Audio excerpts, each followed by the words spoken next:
But on to our next. There's been a lot of discussion about higher ed, university boards, and what is going on in our universities in general. And so to help us through what's going on, joining Paul for our next group is U of M Board of Regents Sarah Hubbard, Michigan State Board of Trustee Rebecca Bahar-Cook. So please, guys, kick it over. Go green, and I hope you guys have some fun. Thanks, Paul. All right, thank you. Gosh, there's nothing happening in higher education this week, is there? There's nothing for us to talk about. Yeah. All right. Well, I'm sure all of your questions are for Sarah. I might have one or two for you. I've gotten a lot of interesting questions this week too. Well, included. Let's start with it and talk about how Board of Regents are selected. Should they be appointed by the governor? Yeah, that's a super popular question around the island right now. I'll tell you, I have a lot of thoughts on that. You know, community colleges are elected, K-12, they're elected, and then Wayne State, Michigan State, and Michigan are elected. And Michigan is arguably the best public university in the country, yet we've had an elected board for a long time. So I wouldn't necessarily say the elected board is the deciding factor. On the other hand, I totally recognize that we're an anomaly in the way we're elected, and other states don't do it like this. So, you know, if the people out there decide they want to change us over to be appointed somehow, you know, obviously we'll go along with that. But I think it's a much more nuanced conversation to be had than just like throw the baby out with the bathwater because there's a little bumpy road right now with elected boards. I'm ready to throw the baby out. Yeah, okay. You know, I think for me it's about accountability, right? So once we're elected, there's no accountability for 8 years. That's a really long time if somebody goes rogue. So I can see the appeal to having us, like the other 10 universities that are appointed and don't have the same kind of public dysfunction that Michigan State's been known for recently. Well, both universities right now are without permanent leadership. How important is it to find somebody not only that's a strong leader, but will be there for a long time? Yeah, it's super important. And technically our president is no longer interim. Domenico Grasso is our, I think, 17th president, and he's been there just over a year. But we need to have leadership that is longer term, no question about it. And we are starting our search. We have our search committee back together. You may have heard that the president we had lined up to take over fell ill and can no longer do it. So we're very much saddened by that and wish him well, but we have to get back at it. And we hope to have a new president in place, I mean, as soon as possible. If it were this fall, that'd be great, but more likely it's going to be next year at some point. Well, your search hasn't even begun yet. We're less than 24 hours since the announcement. But what are the next steps at MSU? So the board will be meeting tomorrow to kind of talk about what are our priorities, what do we want in the next leader, you know, what is it that we want to share about who we want to bring in here so that we sort of are on the same page about what the university needs. And that longevity piece, it's something I think that our Spartan alumni, our faculty, and our staff are desperate for. The interesting thing is I've been told that most AAUW presidents only are there for about 4 to 5 years. The longevity is not what it used to. They don't want to be at a place for 20 years. They want to kind of move. And I think you see that in the compensation, right? Like every time we hire a new president, we're really jacking up how much it costs to bring them in. But there are lots of ways to look at it. I'll find out more, the consensus of the board tomorrow, and then we'll be able to move forward and start talking about next steps. In general terms, what do you look for in a leader, in a president? Well, it depends, right? Sometimes you're looking for new innovation. Sometimes you're looking for someone to just steer the ship and keep it steady. I think Michigan State might be in a situation where we're probably looking for some steadiness as opposed to great change. But I'll hear from the fellow board members tomorrow and know more. Yeah. Well, how about you? What are some of the qualities you look for in a president? Yeah, we need somebody who can really balance all the needs of what, you know, for us is a $19 billion budget and a $22 billion endowment.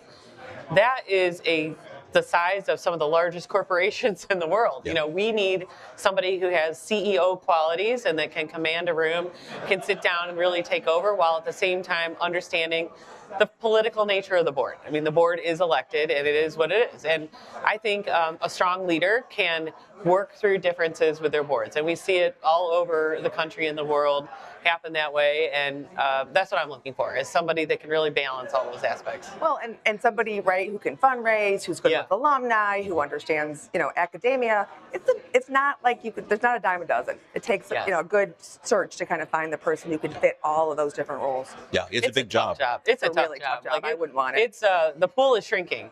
It's almost like she said, 4 or 5 years is now very normal for a president. I mean, you see that for city administrators, you see that for school superintendents.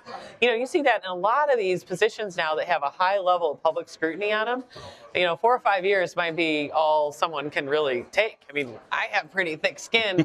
My term's 8 years long. I'm still doing it, but it's a lot sometimes. And I think that's really interesting, right? Because it used to be that the presidents were there. Now it's the board that's there longer. Yeah. And so I have a lot of conversations that start, well, I don't know what the next administration is going to want to do, but this is what I think we should be doing. And it's a different power dynamic than it used to be.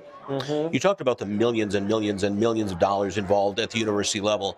How do you keep higher education affordable for people in Michigan? Well, at the University of Michigan, we have something called the Go Blue Guarantee, which for any student from Michigan that is accepted, they are eligible, if their family is up to about $125,000 of family income, they're eligible for most, if not all, of their tuition to be waived. And in 3 different areas, in teaching, in nursing, and in social work, we would even waive their total cost of attendance, so their housing and those things. That's how we've gone at being affordable. And when you look at those students who are eligible for that program, Michigan actually is the lowest cost university in the state for many, many students out there. So that's how we're going about it. We have a similar program. Ours is capped at $65,000 a year as opposed to 120. So good for you. Yeah. Keep pushing it up. But I think some of it too is at Michigan State, we have found that students are coming to us less prepared than they used to be. So a lot of our costs of educating our college students are remedial. So I think looking at how do we cut costs, how do we keep not cutting, but well, Michigan State is cutting. We're cutting 9% this year as a way to do that. But we also have to look at what our public schools are doing, private schools are doing K through 12, because that really does impact the amount of money we have to spend on making sure our students can graduate 80%, which is what they're doing. So part of it is inflation, just everything's more expensive. And part of it is we have to spend a lot more time with our students, making sure they're ready to be in class. Yeah. And then once they get that degree, we want to keep them in Michigan. As a university, how can you ensure that those students go to work here in Michigan? Yeah, I'd love to keep more of our students and graduates in Michigan. It is a criticism often of the University of Michigan.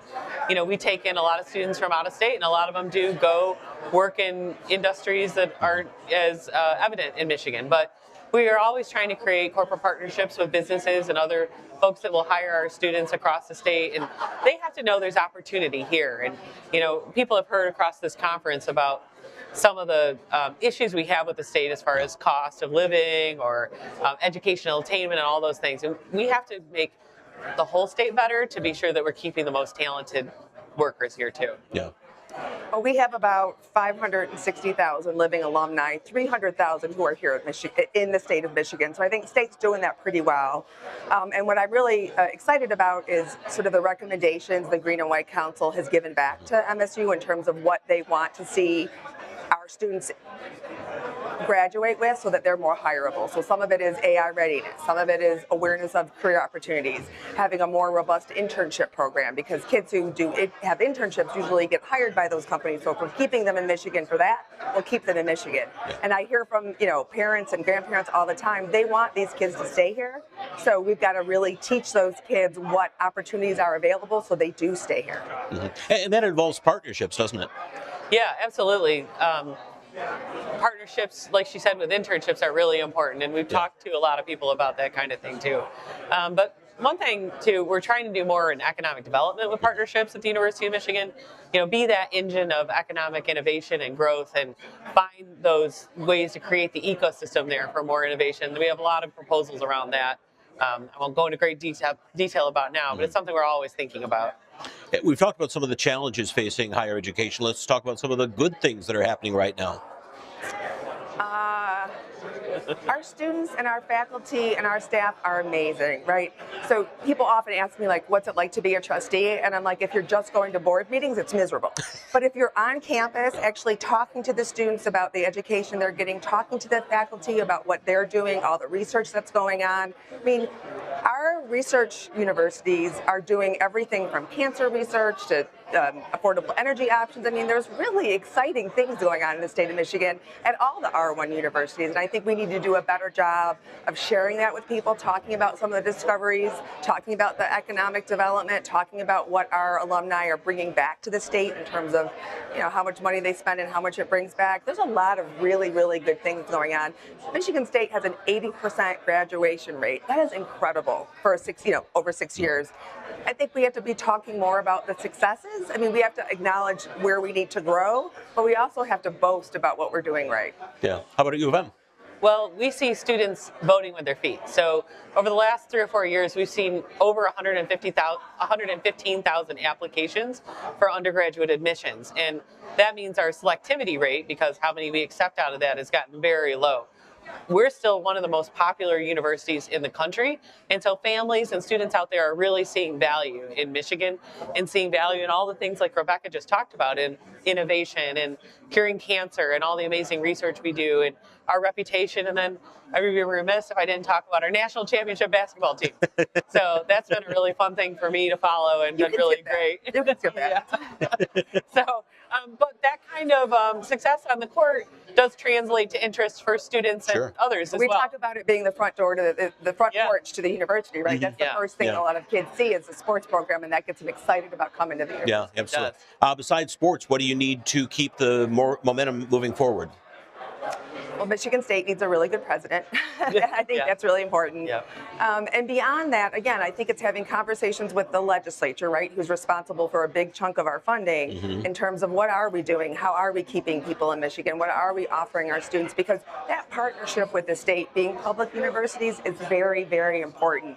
And I think pitting K through 12 against universities is not helpful for anybody. So I think part of what we need to do is really articulate what it is that the universities are doing and why it is they need the support, so the legislature understands how that comes back in terms of keeping people in Michigan, growing the revenue, finding jobs here, all of that. Yeah, I mean, strong leadership absolutely is really important. We've been doing a lot of strategic planning. We have a 2035 plan, looking at the future of what campus should look like. We're talking now about enrollment management. The board is just getting into a discussion of how big should the university grow, because that certainly has an impact on how many buildings we need, how many dorms we need, all of those things. And we're having those conversations. So how big do we want to get and what's too big? Yeah, and there's a lot of pressure on higher ed as far as declining enrollment at some universities across the state, while we're still seeing very robust interest. So, we need to be prepared for the worst, but also grow in hopes of the best and trying to become that, center there everybody wants to go and get their education. And it'll be interesting, there's a demographic cliff, right? So there aren't as many kids being born, so they're like the next class of graduates they're not in high school right now. So how can we get them?